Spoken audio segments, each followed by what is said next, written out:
Good evening. Thank you for joining us and staying up late with us. As March Madness comes to a close, local athletes are gearing up for spring sports. But with Western New York's ever-changing weather conditions, outdoor practices and games are always a gamble. And as Gio Battaglia reports, the coaches, players, and parents are ready to pivot when necessary.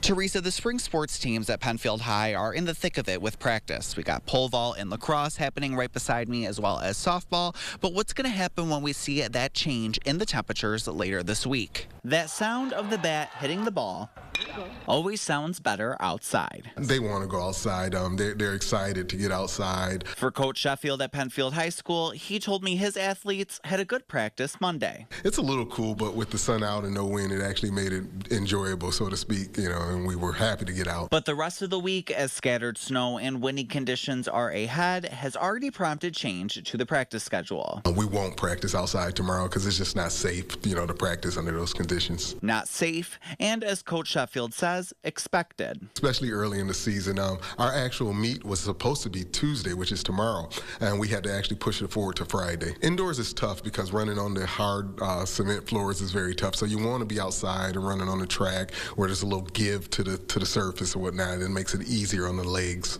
The parents watching from the sidelines tell me the weather is just part of the game. Is this typical weather for a spring season, the back for and forth? Baseball, yeah.